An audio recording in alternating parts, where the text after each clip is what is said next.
자, 오늘은 제36과 사명을 위해 지음받았다 133페이지입니다.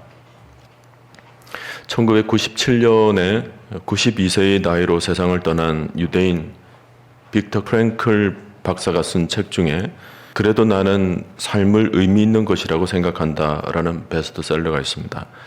그 책에 보면 독일 나치 수용소의 그 칠흑 같은 고통스러운 상황 속에서 어떻게 불안과 공포를 이겨내었는지 그 경험담이 자세히 소개되고 있는데요. 그러면서 그가 아주 중요한 말을 한마디 남겼습니다. 왜 사는지를 아는 사람은 어떤 고난도 이겨낼 수 있다. 여러분, 우리 인생의 성패는 환경이나 운명이 결정하지 않습니다. 사명이 결정합니다. 사람에게 사명이 생기면 인생의 목적이 뚜렷해지고 인생의 차원이 한층 더 깊어지게 되면서 자신의 인생을 더 소중하게 바라보게 되는 것입니다. 사람이 가치가 있고 또 우리 인생이 다른 생명과는 달리 귀하게 여겨지는 것은 하나님께로부터 우리가 사명을 가지고 이 땅에 태어났기 때문입니다. 사람은 지위와 관계없이 저마다 하나님께로부터 귀중한 사명을 가지고 살게 되어져 있습니다. 때문에 사명을 붙잡고 사명을 다하려고 할 때 삶은 가치 있고 아름다워지게 되는 것입니다. 그러나 그 사명을 피하고 그 사명에서 등을 돌리려 할 때에는 인생의 실격자가 되고 하나님 앞에 버림받게 되는 것입니다. 링 위에서 권투를 할 때 타워를 던지면 끝나는 것처럼 우리도 사명이라는 타워를 던지게 되면 우리의 삶도 패배로 끝마치고 마는 것입니다. 현대인들은 건강하게 살려고 노력을 합니다. 또 돈을 많이 벌려고 노력도 하죠. 그러나 건강과 돈이 목적이 되어서는 안 됩니다. 이러한 모든 것들은 사명을 위하여서 쓰여지는 하나의 수단이 되어야 하는 것입니다. 돈과 건강이 우리를 발전시키지는 못합니다. 오히려 돈과 건강만을 목적으로 할 때 우리 인간은 엉뚱하게 우리 인생을 다 허비하고 마는 것입니다. 이런 것들이 귀하게 여겨지기 위해서는 우리가 사명을 제일 우선적으로 붙잡아야 되는 것입니다. 사명이 있는 사람은 불도 물도 이 세상에 그 누구도 삼킬 수가 없습니다. 그것은 하나님께서 사명이 있는 자를 도우시고 함께 하시기 때문입니다. 사명이 있는 사람은 성령 충만합니다. 사명이 있는 사람은 죄를 가까이 하지 않습니다. 사명이 있는 사람은 인생을 함부로 허비하지 않습니다. 그러므로 우리의 한 번뿐인 인생이 누수 없이 의미 있게 보내지려면 우리는 사명을 가진 사람이 되어야 됩니다. 여러분, 우리 인생의 최대의 사건은 우리가 이 세상에서 존귀한 자로 지음받았다라는 사건이고, 그보다 더 위대한 사건은 우리가 이 세상에서 할 일을 발견한 것입니다. 저는 여러분들이 위대한 인생이 될 수 있기를 바랍니다. 날마다 사명으로 일어나고 사명으로 달려가고 사명으로 하루를 마감하시기를 주님의 이름으로 축원합니다. 오늘부터 이제 마지막 주제를 다루게 되는데 바로 이러한 사명에 관해서입니다. 우리는 흔히 사명이라고 그랬을 때 우리에게는 두 가지의 사명이 있다는 것을 여러분 아셔야 됩니다. 하나는 은사적 사명이고 또 하나는 복음적 사명입니다. 은사적 사명은 개별적인 사명입니다. 이 내용은 섬김이라는 주제 속에서 이미 우리는 다루었습니다. 또 하나의 사명인 복음적 사명, 이것은 우리 모두에게 공통적으로 주어진 공통의 사명입니다. 우리가 오늘부터 사명이라는 주제를 다룰 때 주로 두 번째인 이 복음적 사명에 대해서 오늘부터 다루도록 하겠습니다. 자, 오늘의 말씀 봅니다. 로마서 10장 14절 15절 말씀 우리 다 같이 한 목소리로 읽도록 합니다. 그런즉 그들이 믿지 아니하는 이를 어찌 부르리요? 듣지도 못한 이를 어찌 믿으리요? 전파하는 자가 없이 어찌 들으리요? 보내심을 받지 아니하였으면 어찌 전파하리요? 기록된 바 아름답도다 좋은 소식을 전하는 자들의 발이여 함과 같으니라. 오늘의 말씀을 보면 한 사람이 구원을 받는데 거치는 모든 과정이 논리적 순서에 따라 잘 진술되어 있습니다. 그 과정을 근원에서부터 자세히 살펴보면 보내심을 받음, 그리고 전파함, 전파한 것을 들음, 들은 것을 믿음, 또 믿는 대상을 부름이라는 단계를 거칩니다. 이런 과정을 거쳐서 주의 이름을 부르는 자는 구원을 받게 되는 것입니다. 여러분, 믿음은 그냥 우연히 혹은 저절로 생겨나는 것이 아닙니다. 믿음은 반드시 들어야 생깁니다.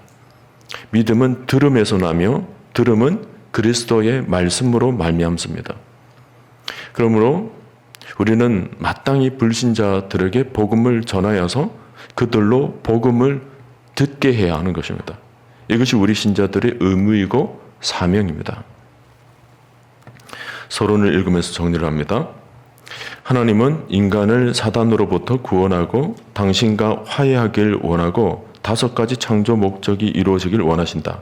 그 목적은 하나님을 사랑하고 하나님의 가족이 되며 하나님을 닮아가고 하나님을 섬기며 다른 사람에게 하나님을 전하는 것이다. 각각의 주제들을 지금까지 다뤄왔습니다. 여러분, 번호를 하나하나 매겨가면서 지금까지 다뤘던 내용을 요약해서 한번 생각을 해보시길 바랍니다. 하나님을 사랑하고 하나님의 가족이 되며 하나님을 닮아가고 하나님을 섬기며 다른 사람에게 하나님을 전하는 것까지. 우리는 그리스도를 대신하는 사신이 되어 하나님의 사랑과 목적을 세상에 전하는 메신저다. 다른 사람에게 하나님을 전하는 것, 이 사명. 이 땅에서 우리의 사명을 완수하는 것이 하나님의 영광을 위해 사는 것의 본질적인 부분인데요. 성경은 우리의 사명이 왜 중요한지에 관해 몇 가지 이유들을 제시를 합니다. 교재에서는 6가지로 정리가 되어 있는데요. 우선 한꺼번에 한번 볼까요?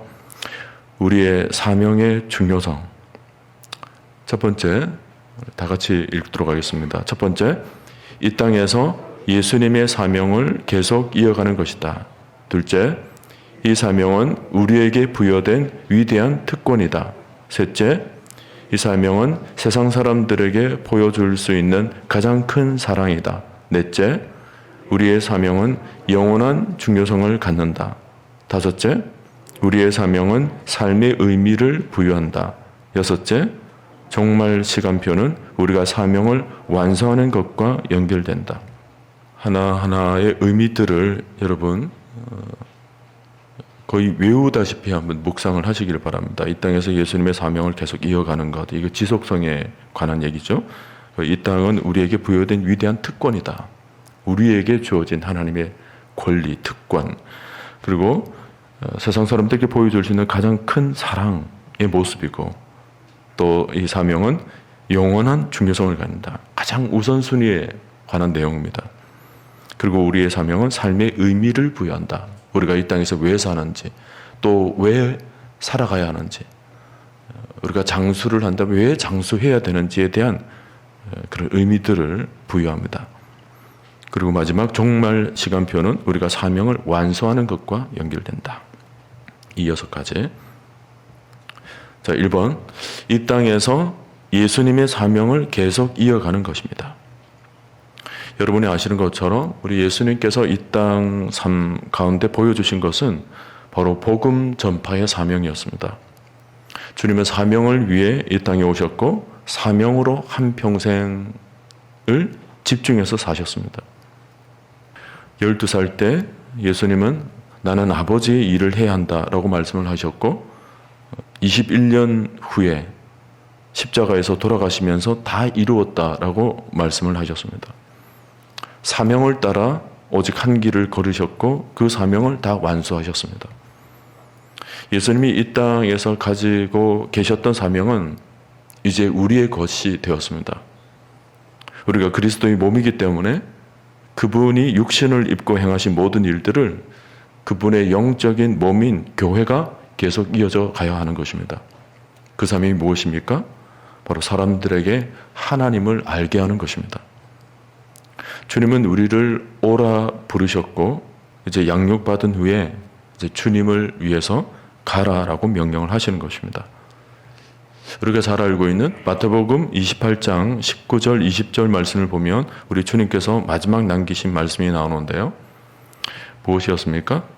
여러분 다 같이 한번 읽어볼까요? 뒷페이지로 넘겨서 각 주 1번을 보시길 바랍니다. 18절 말씀부터 예수께서 나와 말씀하여 이르시되 하늘과 땅의 모든 권세를 내게 주셨으니 19절 다 같이 읽습니다. 그러므로 너희는 가서 모든 민족을 제자로 삼아 아버지와 아들과 성령의 이름으로 세례를 베풀고 내가 너희에게 분부한 모든 것을 가르쳐 지키게 하라. 볼지어다 내가 세상 끝날까지 너희와 항상 함께 있으리라 하시니라. 이 명령은 어떤 특정한 사람에게 주어진 것이 아니라 예수를 따르는 모든 사람에게 주어진 것입니다. 했으면 어떻게 했느냐 이런 제한도 아닙니다. 우리의 사명은 선택할 수 있는 것도 아니고 그리스도인이라면 또 장차 천국에서 하나님과 더불어서 영생할 사람이라면 반드시 하여야 할 명령인 것입니다. 더 엄중한 경고가 에스겔 3장 18절에 나옵니다. 여러분 각주 2번을 보세요. 제가 그냥 읽겠습니다. 성경은 이렇게 말씀합니다. 쉬운 성경으로 번역된 것으로 옮겨놨는데요. 내가 악한 사람을 향해 너는 반드시 죽을 것이다 라고 말하면 너는 그대로 그에게 경고해야 한다. 만일 그렇게 하지 않으면 그 악한 사람은 자기의 죄 때문에 죽겠기도 하지만 나는 그 사람이 죽는 것에 대한 책임, 일종의 방치한 책임입니다. 그 책임을 너에게 물을 것이다. 하나님께서 그 책임을 우리에게 물을 것이다. 그렇게 말씀을 하는 거죠. 그에게 있어서 내가 여기서 말하는 내라는 것은 우리를 가리켜요. 그에겐 당신이 그들이 알고 있는 유일한 그리스도인일 수 있다. 굉장히 엄중한 경고입니다. 에스겔 3장 18절 말씀은 그 사람, 죄를 지은 그 사람에 대한 그 죄에 대한 경고라는 측면에서 해석할 수 있겠지만 사실은 하나님을 떠난 것이 궁극적인 죄이기 때문에 그렇죠? 그가 지은 어떤 특정한 죄보다도 그가 하나님을 떠났다는 그 자체가 벌써 죄죠. 가장 큰 죄입니다. 하나님을 떠난 것이 궁극적인 죄이기 때문에 이 말씀을 우리가 포괄적인 의미에서 해석을 할 필요가 있습니다. 자, 2번. 이 사명은 우리에게 부여된 위대한 특권입니다. 고린도후서 5장 18절 19절 말씀을 보면 이렇게 말씀을 합니다. 모든 것이 하나님께로서 났으며 그가 그리스도로 말미암아 우리를 자기와 화목하게 하시고 또 우리에게 화목하게 하는 직분을 주셨으니 곧 하나님께서 그리스도 안에 계시사 세상을 자기와 화목하게 하시며 그들의 죄를 그들에게 돌리지 아니하시고 화목하게 하는 말씀을 우리에게 부탁하셨느니라. 하나님이 부탁을 받은 특권을 가진 우리입니다. 하나님의 부탁이라는 것은 전도하라는, 하나님의 말씀을 전하라는 부탁이겠죠. 죄로 인해서 하나님과 단절되었던 우리 인간을 우리 주님이 오셔서 하나님과 화목해 만들어 주신 것처럼 우리도 세상 사람들에게 가서 복음으로 하나님과 화목해 만드는 것이 우리의 직분이고 우리의 사명이라는 말씀입니다. 교재를 계속 읽습니다. 이 사명은 두 가지 특권을 지니는데 하나님과 함께 일하는 것과 하나님을 대표하는 것이다. 우리는 하나님의 나라를 건설하는데 그분의 파트너가 된다. 그래서 성경은 우리를 동력자라고 부르고 우리가 하나님과 함께 일하는 자라고 말한다. 이는 하나님께서 믿는 자들에게 주신 위대한 특권이다. 베드로전서 2장 9절에서 그러나 너희는 택하신 족속이요 왕같은 제사장들이요 라고 그랬을 때 우리로 하여금 복음으로 하나님과 인간 사이에 막힌 담을 허물게 하고 또 하나님과 화목해 하는 그 역할을 감당하게 만들었다는 의미가 그 말씀 속에 담겨져 있습니다. 여러분 출애굽기 28장 1절 2절을 보면 제사장은 아무나 되는 것이 아닙니다. 하나님께서 아론과 그의 아들들을 제사장으로 삼으시고 불러오라 하신 것처럼 하나님이 특별히 불러주셔야 가능한 것입니다. 하나님이 인정하는 사람밖에는 그 일을 감당하지 못합니다. 우시아는 위대한 왕이었죠. 대단히 뛰어난 왕이었습니다마는 그가 나중에 정치를 잘해서 나라가 굉장히 부강해지고 평안해지니까 이제 교만해져서 성전에 들어가서 제사장만이 할 수 있는 일을 자기가 하겠다고 제단에 제물을 바치다가 문둥병자가 되어버립니다. 아무리 왕이라 하더라도 하나님이 불러 세우지 않으시면 제사장의 그 제사의 직분을 감당하지를 못하는 것입니다. 그런데 그렇게 중요한 제사의 직분, 이 화목의 직분을 오늘 우리에게 부탁하셨다라고 말씀을 하고 있습니다. 얼마나 놀라운 은혜입니까? 하나님이 가장 기뻐하시는 제사를 드리는, 화목해 만드는 이 영광스러운 자리에 우리를 세워주시는 것, 이것이 바로 복음 전도의 사명인 것입니다. 3번, 이 사명은 세상 사람들에게 보여줄 수 있는 가장 큰 사랑입니다. 영생의 삶을 소개하는 것은 세상 사람들을 위해 할 수 있는 가장 큰 사랑이며 위대한 일이다. 이것은 암이나 에이즈의 치료법을 알려주는 것과 같다. 그리스도가 없이는 허무와 죽음의 절망을 이길 해답이 없다. 만일 우리의 이웃이 암이나 에이즈에 걸렸고 우리가 그 치료법을 알고 있다면 생명을 구할 수 있는 정보를 숨기는 것은 범죄가 될 것입니다. 사도행전 4장 12절에서 이렇게 말씀을 합니다. 다른 이로서는 구원을 받을 수 없나니 천하 사람 중에 구원을 받을 만한 다른 이름을 우리에게 주신 일이 없음이라 하였더라. 생명, 영생을 얻는 유일한 길은 예수 그리스도십니다. 영생을 얻을 수 있는 유일한 길이죠. 영원히 죽을 수밖에 없는 인생들에게 다시 살아날 수 있고 생명을, 영원한 생명을 얻을 수 있다는 사실을 알고 있는 우리가 그들에게 이 치료법을 알려주지 않는 것은 하나의 범죄라고 얘기를 하고 있습니다. 찰스 웨슬레라고 하면 영국에서 선교사로 유명한 활동을 하신 분이죠.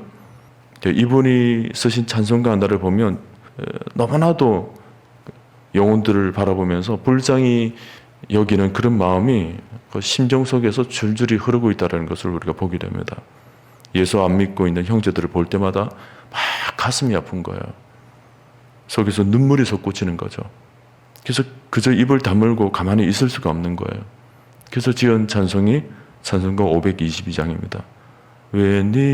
웬일인가 내 형제여 주 안이 믿다가 죄값으로 지옥 형벌 너도 받겠구나. 막 영혼들을 바라보니까 너무 안쓰러워서 너무 불쌍해서 그 심정적으로 가슴이 솟구치는 거죠.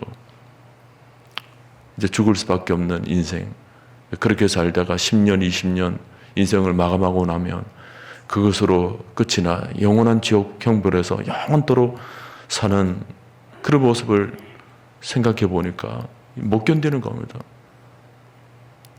여러분, 이런 찬송을 누가 부를 수 있을까요? 영생에 대해서 눈을 뜨고 있는 사람입니다. 천국을 알고 있는 사람이에요. 영원한 생명이 무엇인지를 알고 있는 사람입니다. 그리고 영원한 생명을 지니지 못하면 그 영원한 형벌 속에서 영원토록 죽음을 맞이할 수밖에 없는 그 인생의 연약함을 정확하게 알고 있는 사람이 이 찬송을 부를 수 있는 거예요. 냉랭한 마음을 가진 자에게는 이런 찬송이 나올 수가 없습니다. 그냥 강물에 휩쓸려 죽어가고 있는 영혼들을 바라보면서 아무런 감흥을 느끼지 못하는 사람은 이런 찬송을 절대 부를 수가 없습니다.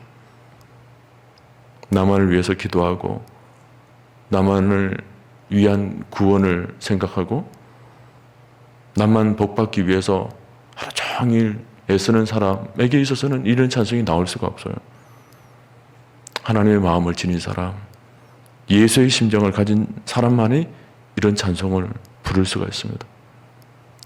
사돈도 아니고 8천도 안 되는 이웃을 놓고 눈물을 흘리며 기도할 수 있는 사람이 누굽니까? 예수의 마음을 가진 사람이에요. 생명이 무엇인지를 아는 사람입니다. 그런 사람만이 전도를 할 수 있고 그런 사람만이 그들의 영혼을 구원해낼 수 있는 것입니다. 오늘 여러분이 기도부터 시작하십시오. 여러분 마음속에 예수의 마음을 담는 일부터 시작하시길 바랍니다. 우리가 눈물로 불쌍히 여기면서 기도를 해주고 그들을 위해 조금이라도 뭔가 희생하고 봉사하고 섬기다 보면 그들의 영혼을 반드시 구원해낼 줄로 믿습니다. 사랑의 눈물, 반드시 그런 눈물에는 열매가 있다는 것을 여러분 모두 확신할 수 있기를 바랍니다. 4번, 우리의 사명은 영원한 중요성을 갖는다. 이 사명은 그 결과가 너무나 확실하다. 생명 아니면 사망. 이것이 우리가 사명을 서둘러 수행해야 하는 이유다. 이 사명을 수행해야 할 시간은 계속 줄어들고 있다. 생명을 앞두고는 시간을 따지지 않습니다. 가장 서둘러야 되는 일입니다. 앰뷸런스 차가 지나가면 아무리 바쁜 사람이라도 길 옆으로 비켜주지 않습니까? 여러분, 생명보다 더 중요한 것이 어디에 있겠습니까? 생업보다도, 농사일 하는 것보다도 더 중요하게 생각해야 되는 것이 생명 건지는 일입니다. 우리가 생업을 포기할 수는 없겠지만, 그러나 우리 마음의 중심은 항상 어디에 가 있어야 하는 것입니까? 때를 얻든지 못 얻든지 내가 사람을 만나는 대로 그 영혼을 꼭 건져내야 되겠다. 내가 오늘 만나는 저 사람을 꼭 구원해내야 되겠다. 그 생각이 가장 중심에 있어야 하는 것입니다. 요한복음 9장 4절 말씀, 때가 아직 낮음에 나를 보내신 이의 일을 우리가 하여야 하리라. 밤이 오리니 그때는 아무도 일할 수 없느니라. 어차피 다시 과거로 못 돌아갈 인생이라면 지금 이 순간이 우리에게 주어진 인생 가운데 가장 젊을 때죠. 다시 말하면 가장 일할 수 있을 때입니다. 여러분, 지금 밤이 다가오고 있습니다. 인생의 밤이 다가오고 있어요. 미루고 미루다 보면 점점 그에게 생명을 건져낼 수 있는 시간적 여유는 줄어들고 있는 것입니다. 오늘 여러분들에게 주어진 모든 사명의 길을 감당할 수 있는 시간이 줄어들고 있음을 깨달으시고 한시라도 빨리 여러분 주변에 있는 사람들에게 주의 생명의 복음을 전함으로 그들을 건져낼 수 있기를 바랍니다. 그 일을 미루고 미루다 보면 우리도 우리 육신이 쇠약해지고 그만큼 우리 영혼도 급해지게 되는 것입니다. 5번, 우리의 사명은 삶의 의미를 부여합니다. 여러분, 이 땅은 모두가 소멸되어질 것이지만 영원한 것은 하나님 나라뿐입니다. 그래서 우리는 하나님 나라를 향한 우리의 뚜렷한 목적이 이끄는 삶을 살아야 합니다. 이 땅에서 사명을 다할 때 그분이 주신 참된 삶의 의미가 부여될 것입니다.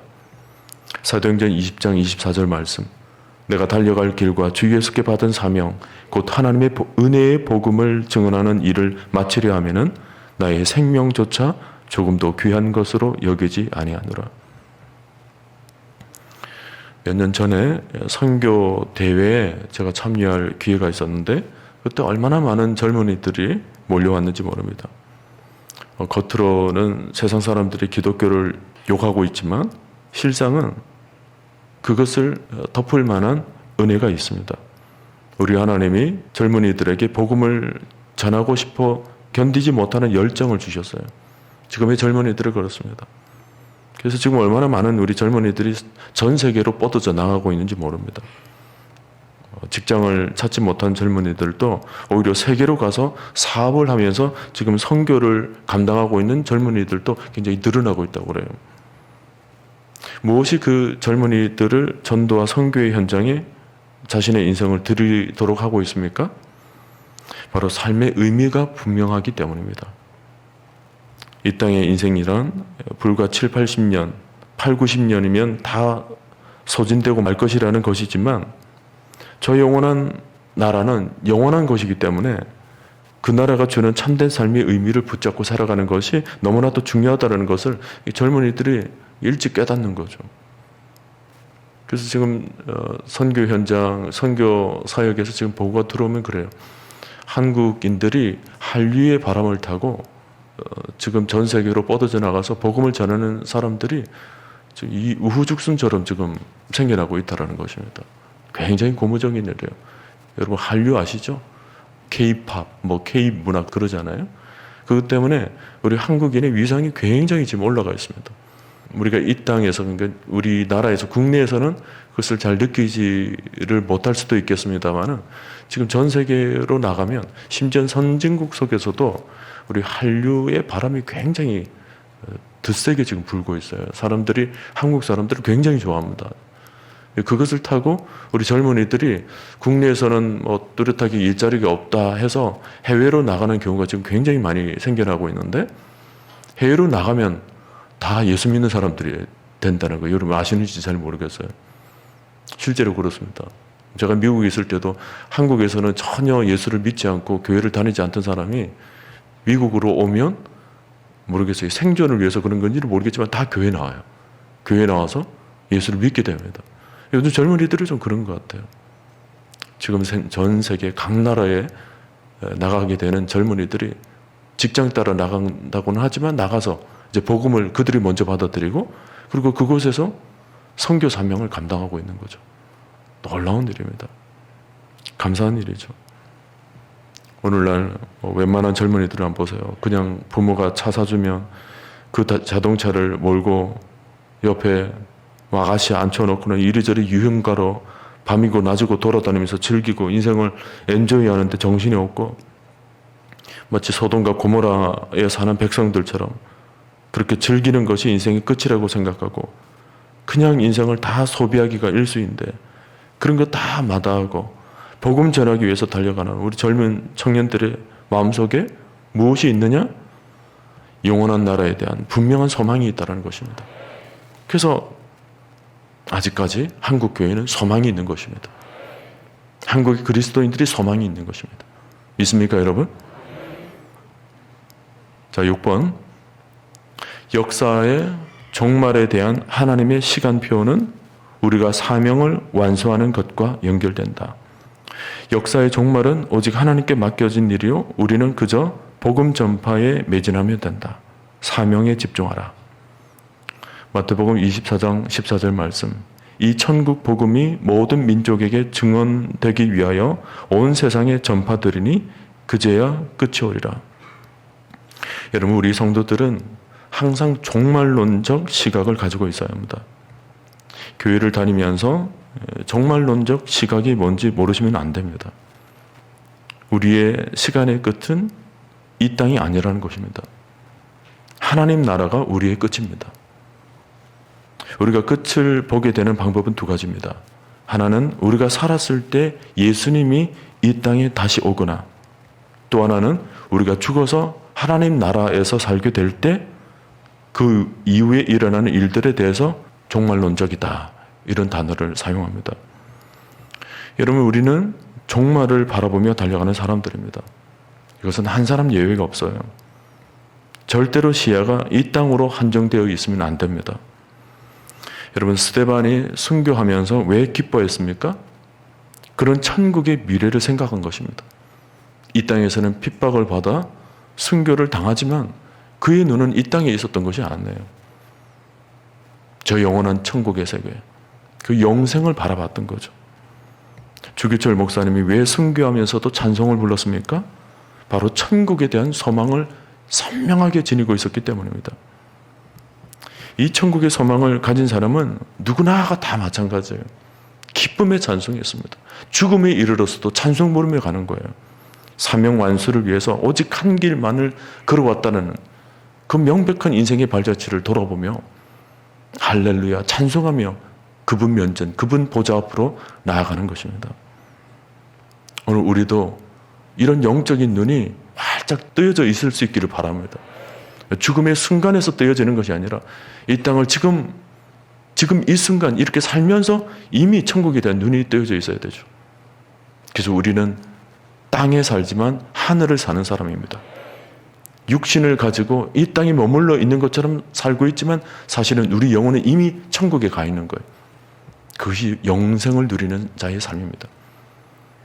너희가 예수를 믿게 되면 영생을 얻었고 그랬습니다. 영생은 천국 가서 얻게 되는 것이 아니라 이 땅에서 예수를 영접하는 그 순간부터 영생을 얻었고입니다. 여러분, 그 영생이 무엇입니까? 바로 영원한 생명에 대한 눈이 뜨여지는 것입니다. 우리가 그것을 지금 누리며 사는 거죠. 영생을 누리고 있는 삶. 그 영생을 명확하게 가지고 있는 사람만이 영생을 얻지 못한 자들에 대한 긍휼의 마음이 있게 되는 것입니다. 그 다음 페이지 넘겨서 여러분 136페이지 맨 위에다가 이렇게 쓰십시오. 사명 완수를 위한 대가. 사명을 완수하려면 우리의 목표를 버리고 우리의 삶에 대한 하나님의 계획을 온전히 받아들여야 한다. 그러한 사명을 완수하게 될 때 분명한 것은 하나님은 나의 헌신을 기억하신다라는 것이다. 우리가 헌신한다면 하나님은 놀라운 축복으로 내 삶을 채우실 것이다. 마태복음 6장 33절 말씀. 그런즉 너희는 먼저 그의 나라와 그의 의를 구하라. 그리하면 이 모든 것을 너희에게 더하시리라. 어떤 면에서는 목적이 그런 40일의 맨 마지막 결론에 해당되는 말씀입니다. 마태복음 6장 33절 말씀. 우리 다시 한 목소리로 읽을까요? 그런즉 너희는 먼저 그의 나라와 그의 의를 구하라. 그리하면 이 모든 것을 너희에게 더하시리라.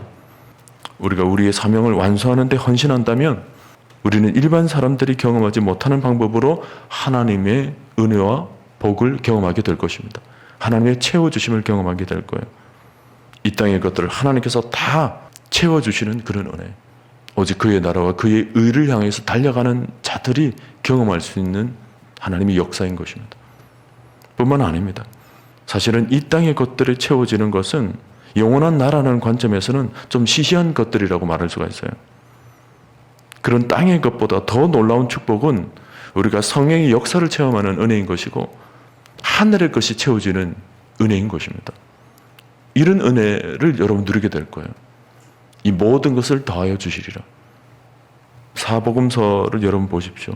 예수님이 행하시는 이적 기사는 전부 다 복음 전하는 현장에서 일어나는 이적 기사들입니다. 복음 전할 때 표적이 나타나고 복음을 전할 때 이적이 일어났습니다. 안전뱅이가 일어났고 눈먼 자가 눈을 떴고 병든 자가 일어났고 귀신 들린 자가 나음을 입었습니다. 복음을 전하는 현장이었어요. 그러므로 복음을 잘 전하는 사람들을 보면 자랑할 것이 너무 많습니다. 간증할 거리가 너무 많은 거예요. 복음을 전하는 자리에서 아주 희한한 일들이 일어나는 거거든요. 그렇게 깡패두목이고 도둑이었고 정말 가만히 두어서는 소망이 없어 보이는 사람이 예수 전하자마자 회개하고 눈물을 흘리고 돌아오는 것, 얼마나 놀라운 일입니까? 부모도 고치지 못한 자식, 선생도 바르게 하지 못한 자식, 친구들도 바르게 인도하지 못했던 그야말로 아예 버림받은 어린 아이가, 어린 청소년이 예수 믿고 나서 변화되어서 새롭게 되는 그런 역사, 그런 기적, 그것이 어디서 일어나느냐? 복음 전하는 현장에서 일어나게 된다는 것입니다. 여러분, 내가 믿고 전하기만 하면 돌아오는 대가는 엄청난 것임을 여러분 믿을 수 있기를 바랍니다. 내가 복음 전하는 사람은 정말 자랑거리가 많습니다. 성령께서 그와 함께 하시는 것입니다. 여러분, 성령의 역사 중에 가장 큰 역사는 다른 데서 있지 않아요. 복음을 전하는 현장에서 가장 크게 역사하게 될 것입니다. 전도하지 않는 사람, 자랑거리가 좀 적을 거예요. 천국에 가서 면류관, 가장 큰 면류관을 누가 봤습니까? 복음을 전해서 생명을 살린 사람이 천국에서는 별과 같이 빛난다라고 다니엘서에서 기록하고 있어요. 별과 같이 빛난다고 그래서 영원토록 그 면류관의 빛이 번쩍이고 있다라고 말씀을 하고 있죠. 여러분 모두가 천국에서 별이 될 수 있기를 바랍니다. 생명을 살리면 여러분은 천국에서 별이 될 수 있어요. 아름답게 빛나는 천국의 면류관을, 가장 큰 면류관을 얻을 수 있다는 것을 꼭 기억하시고 이 은혜의 사명을 완수하는 일에 최선을 다해 달려가시는 여러분 모두 될 수 있기를 간절히 축원드립니다. 결론입니다. 우리는 사명을 위해 지음받았다. 우리에게 주어진 사명이 우리가 살아가야 하는 이유이다. 우리에게 주어진 이 특권이자 의무를 다할 때 우리에게 주어질 영원한 상급을 기대하라. 자, 여러분, 오늘 우리는 사명에 대해서 묵상을 나눴는데요. 사실 이 사명은 의무나 명령을 감당하는 마음보다도 또 상급을 바라보는 마음보다도 더 중요한 마음이었습니다. 바로 아버지의 마음을 품는 것입니다. 마지못해서 겨우겨우 감당하는 그 냉랭한 마음 수준이 아니라 정말 아버지의 마음을 닮아서 내 영혼이 영혼을 품어야 되는 거예요. 믿지 않는 이웃을 바라보면서 그 목자 없는 양을 향하여서 그 가슴앓이를 하시던 그 아버지의 마음. 처음 우리를 바라보시면서 우리를 불쌍히 여기셨던 그 아버지의 마음으로 우리가 구원을 얻게 된 거죠. 마찬가지로 우리가 그 아버지의 마음을 닮아서 오늘도 주님을 모르고 그저 이 세상을 그저 의미 없이 하루하루 겨우 하루 끼니를 이어가며 살아가는 그 인생들, 그 심령들을 바라보면서 지금 또 눈물을 흘리고 계시는 그 아버지의 마음을 나도 고스란히 품어서 아버지의 마음이 내 마음이 되고 아버지의 소원이 내 소원이 되고 아버지의 뜻이 내 뜻이 되어서 그것을 함께 걸어가는 마음, 그 마음이 우리에게 일어나야 되는 것입니다. 그러므로 여러분은 오늘 여러분이 기도하실 때 이것을 놓고 기도하십시오. 제일 먼저 하나님, 내 가슴 속에 아버지의 마음을 품게 하여 주옵소서. 아버지의 사랑을 품게 하여 주옵소서. 아버지의 눈물을 지니게 하여 주시옵소서. 그래서 목자 잃은 양처럼 유리하며 방랑하며 살아가는 영혼들을 바라보는 눈이 아버지의 눈을 닮아 영혼들을 바라보며 불쌍히 여기는 마음, 긍휼히 여기는 마음, 그 마음이 우리 속에 불일 듯 일어나므로 우리도 하나님께서 주신 이 복음의 사명을 기쁨으로 또 주의 사랑으로 주의 믿음과 주의 소망으로 감당할 수 있는 여러분 모두가 될 수 있기를 주님의 이름으로 간절히 축원드립니다. 아버지, 당신의 마음이 있는 곳에 나의 마음이 있기를 원해요. 아버지, 당신의 눈물이 고인 곳에 나의 눈물이 고이길 원해요.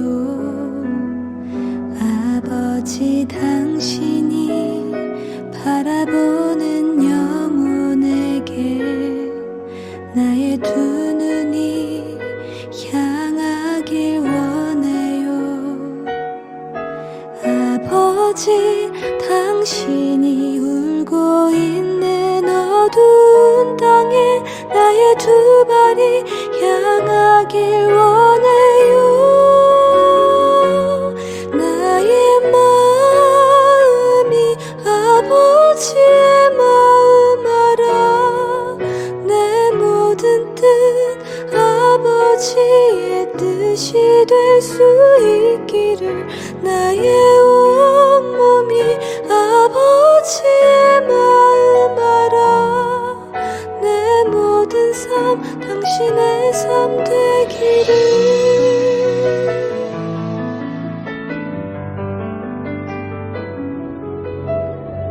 아버지, 당신의 마음이 있는 곳에 나의 마음이 있기를 원해요. 아버지, 당신의 눈물이 고인 곳에 나의 눈물이 고이길 원해요. 아버지, 당신이 바라보는 영혼에게 나의 두 눈이 향하길 원해요. 아버지, 당신이 울고 있는 어두운 땅에 나의 두 발이 향하길 원해요. 나의 마음이 아버지의 마음 알아. 내 모든 뜻 아버지의 뜻이 될 수 있기를 나의 온몸이 아버지의 마음 알아. 내 모든 삶 당신 당신의 삶 되기를. 나의 마음이 아버지의 마음 알아. 내 모든 뜻 아버지의 뜻이 될 수 있기를. 나의 온 몸이 아버지의 마음 알아. 내 모든 삶 당신의 삶 되기를.